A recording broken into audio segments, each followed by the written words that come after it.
Hello, everyone. My name is Prateek. I hope you're having an incredible day at Pivot. I would have loved to do this in person, but unfortunately, I could not make it. But let's get started. We are running out of basics. The UK ran out of tomatoes, coffee, and the world's short of cocoa and more. Now, people who've produced food for generations are shrinking. The newer lot doesn't want to do farming. Fewer people are now feeding more people. Farming has always been the profession of the brave. The original entrepreneurs. They took risks, they braved climate, but today these risks are increasing so dramatically, so variably, that many farmers are giving up. They're losing heart. Climate change has made them vulnerable more than ever before. Every calendar day, every calendar day, five farmers take their lives.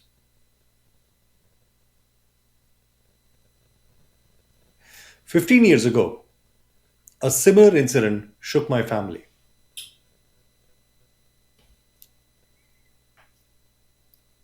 I've experienced damage up close as a loved one, a farmer, a brave one, took his life. Only if, only if he had access to more or better capital, or access to better policy, or access to technology. Only if there was access, today we would have more hands. So is technology the answer? Is AI and all the innovation the answer? Honestly,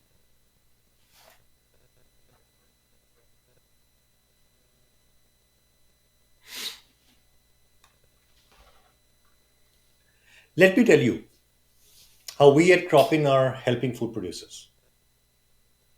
Now, here's what we do in Kenya. Maize is a critical crop value chain for food security of the country. It is really, really important for the country, for the government to know how much maize they are going to produce. If it's a bad year, they need to produce more in advance.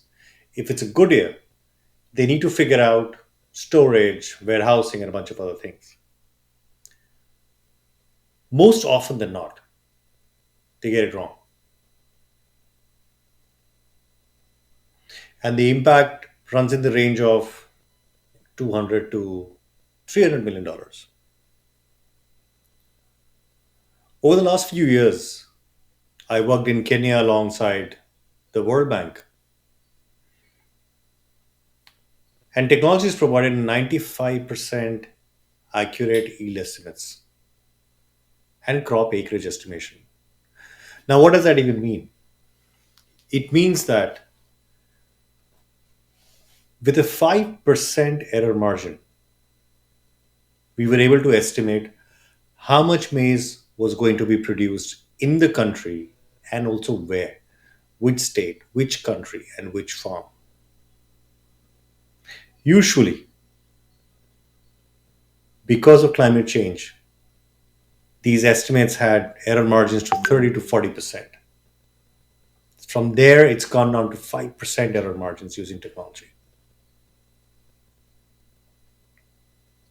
Now, we've used crop knowledge, we've used infrastructure like remote sensing, satellite data, which is already getting better, weather data, and AI ML models built alongside Google to solve for food security reliably. What we've done is that we've saved them millions and millions of dollars. It's allowed money to be put to good use.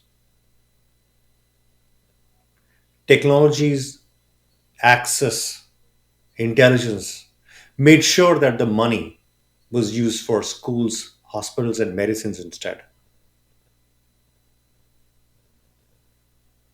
making sure that lack of accurate information does not come at the cost of the country's development. And it should never come at the cost of any country's development. We're also doing work in many other countries, over 100 other countries, right? And we also run what we call the Pradhan Mantri Fasal Bima Yojana in India, which is world's largest farmer insurance program. Now, next time there is a farmer claiming an insurance, technology allows processing of this in a matter of seconds. Millions of farmers are benefiting out of this technology access. But farmers don't necessarily only relate to government, right? I mean, it's a larger ecosystem. And therefore, we also reach out to farmers, work with a lot of farmers, and I've been personally involved in some of these, where we work with a lot of CPG companies, potato farmers who produce what you must be having today is Lay's chips, PepsiCo, and many other such CPG companies globally, McCain, and so on and so forth. Work with a lot of seed companies who create massive amount of varieties for wet seeds, for field crops, crop protection companies. We work with them as well. We also work with insurance companies, solving a variety of use cases using AI. So what's next? Now today we compute 10% of world's croppable land every single day. That's approximately 400 million hectares of agricultural land being processed on our servers every single day. That's 400 million hectares getting captured by a variety of satellites, combined with weather data that's coming in and helping farmers across 100 countries.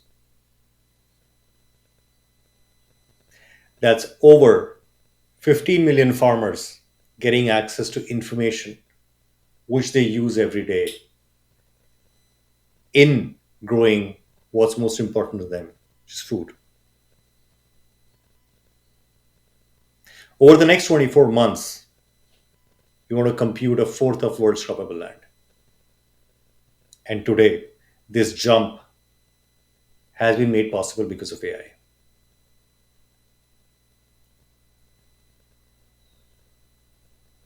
AI has enabled us to become even more ambitious in our quest to solve for future of food.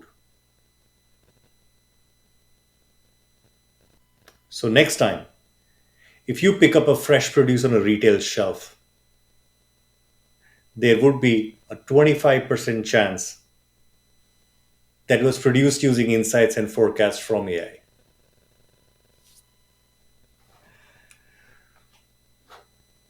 So in conclusion, over the last 15 years, all of us in agritech have been both stupid and arrogant, including me. But farmers have taught us a lot of humility. We've learned that neither one of us can solve this puzzle alone. It's meant for all of us to come together and solve.